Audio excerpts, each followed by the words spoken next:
Well, good afternoon, and thanks for having us in. The Sioux Falls Little League baseball team is just minutes away from playing for a spot in the World Series. KELOLAND's Perry Groten is at the Gateway Lounge, where fans of the team are gathered for a watch party. So, Perry, what's the energy like over there? Hey, good afternoon, Tom. Well, I would say that the atmosphere here at the Gateway is electric, but that might have something to do with the delicious chili dogs that's serving as part of the luncheon special. Oh, by the way, there's a big game going on, too. We're just moments away from the first pitch of the South Dakota versus North Dakota championship game of the Midwest region.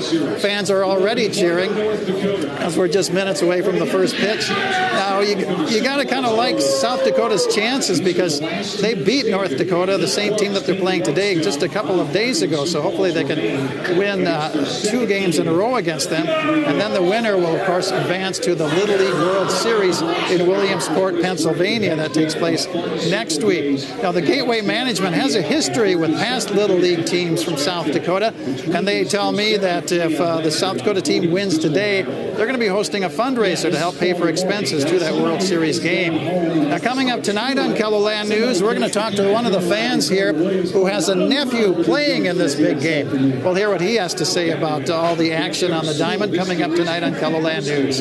Reporting from Sioux Falls, I'm Perry Groten. Go South Dakota. Crowd having a good time there. Thank you, Perry. Turning now to a first look at your midday forecast with meteorologist Megan Chatta. What's going on out there, Megan? Well, Tom, we have plenty of sunshine today after all that severe weather we had yesterday evening and into last night. Right now, sunshine and 87 degrees in Sioux Falls, just a very light breeze, and that will continue as we go through the rest of your afternoon. Right now, we have 86 in Mitchell, 83 in Watertown, 76 in Mobridge, and 74 in Custer. We just have a few light clouds in central South Dakota, but nothing is coming out of those clouds as we head through the day, and we'll watch our chances for rain and thunderstorms starting tomorrow evening. For today, sunshine and 88 in Sioux Falls, 84 in Aberdeen, 89 in Pierre, and 84 in Rapid City. For this afternoon and evening, we do have a chance of severe weather in eastern KELOLAND. The better chance is in Minnesota and Iowa. For tonight, we'll keep around the mostly clear skies. Lows will drop to around 60 in Sioux Falls, 57 in Aberdeen, 58 in Pierre, and 56 in Rapid City. Then for your day tomorrow, mostly sunny skies, 86 in Sioux Falls, 83 in Aberdeen, 89 in Pierre, and 86 in Rapid City. Tomorrow evening and overnight, we'll watch our chances for more severe weather in central and eastern KELOLAND. Large hail and strong winds are going to be the main threats. That chance of thunderstorms continues into the morning of Sunday with highs in the 70s and 80s. We'll take a closer look at the timing of these thunderstorms in just a little bit. Thank you, Megan. The Brookings County Sheriff's Office, the Brookings Police Department, and the South Dakota DCI continue to investigate a death in Brookings County. This midday, the sheriff wants people to know the public is not in any danger. Law enforcement discovered the body Tuesday just outside the city limits.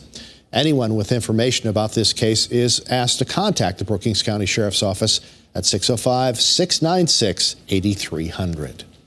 Police in Sheldon, Iowa are asking for your help finding a man and a baby boy. Officials say 19-year-old Jake Gritton was caring for a 1-year-old boy named Jasper. They were last seen at about 4 o'clock Thursday afternoon at the Prairie Ridge Apartments.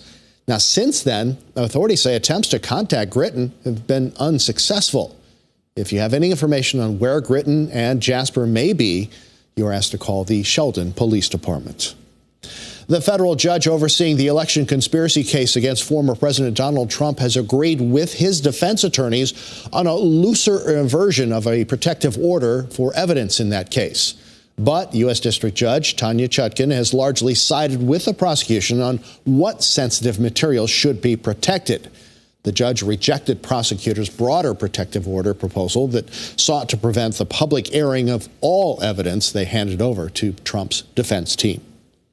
Well, the number of people killed from the wildfire disaster in Maui is now up to 55, and many are still missing. More than 1,000 homes and other structures were damaged or destroyed, including historic buildings and businesses in the devastated town of Lahaina. Now, this midday, there are growing questions over the emergency response. Jonathan Vigalotti reports from Maui.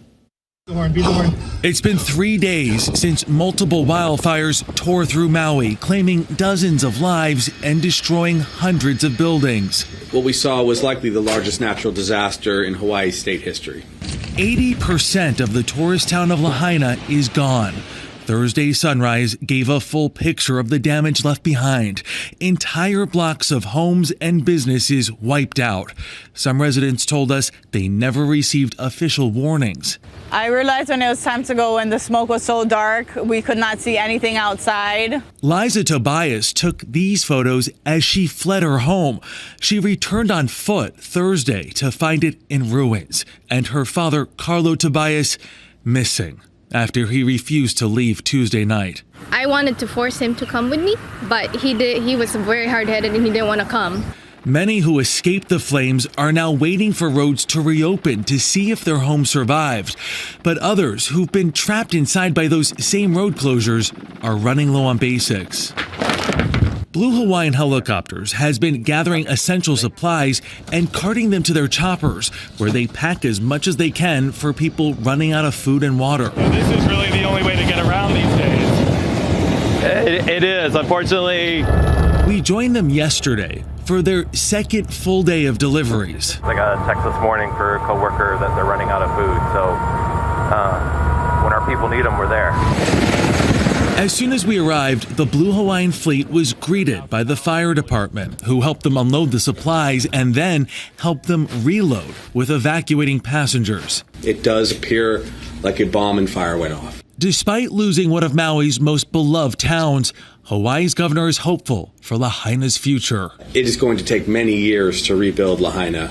It will be a new Lahaina that Maui builds in its own image. Jonathan Vigalotti, CBS News, Maui.